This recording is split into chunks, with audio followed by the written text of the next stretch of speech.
இன்னைக்கு நைட்டு அவங்களுக்கு வந்து தூக்கம் வரல ராஜாவுக்கு.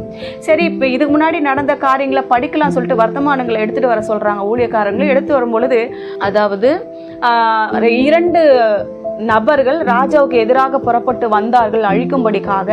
அவர் அதை வந்து தெரிந்து ராஜாவை காப்பாற்றினது மொர்தெகாய் தான் என்று கேள்விப்பட்ட அந்த இதில் எழுதியிருக்கிறத அவர் கேள்விப்படுகிறார்.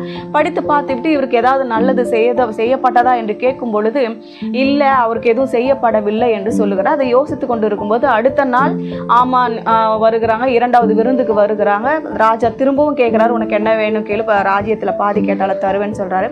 அப்போ வந்து எஸ்தர் தன்னுடைய காரியங்களை அறிவிக்கிறார். அந்த மாதிரி என்ன மாத்திரம் இல்லை, என்னுடைய மன்றாட்டுக்கு என்னுடைய ஜீவனும் சரி, என்னுடைய ஜனங்களும் எனக்கு கொடுத்தீங்கன்னா நலமா இருக்கும், இந்த மாதிரி எங்களை அழிக்க தேடுறாங்கன்னு சொல்லும்போது, யார் அப்படிப்பட்ட மனுஷன் சொல்லிட்டு ராஜா கேட்குறாரு.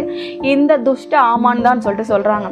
பாருங்க, ஏற்கனவே வந்து ராஜாவுக்கு ஆமான் மேல ஒரு கோபம், இப்படிப்பட்ட ஒரு மொர்தெகாய்க்கு ஒரு மரியாதை செய்யப்படவில்லைன்னு சொல்லிட்டு அந்த ஆமானை கூப்பிட்டு இப்படிப்பட்ட செய்வங்களுக்கு என்ன செய்யலாம் அப்படின்னு சொல்லிட்டு ஆமானை கூப்பிட்டு கேட்டிருப்பாரு. அவன் தன்னை தான் நினச்சிக்கிட்டு இப்படி செய்யணும் அப்படி செய்யணும், குதிரைமலை ஏற்றணும், இப்படிப்பட்ட வஸ்திரங்களை உடுத்தணும்னு சொல்லி நிறைய மரியாதைக்குரிய காரியங்களை செய்யப்படுகிறத நம்ம பார்க்குறோம். அவன் யாருக்கு விரோதமாக எழும்பினானோ அவங்கள கூப்பிட்டு அவங்களுக்கு அவன் மூலமாகவே மரியாதை செய்யப்படுகிறதையும் பார்க்குறான். அப்போ அவன் வெக்கப்பட்டு போகிறான். எஸ்தர் ராஜாத்தி வேற இவன் தான் சொன்ன உடனே இன்னும் கொஞ்சம் அவனுக்கு திகில் அடைஞ்சு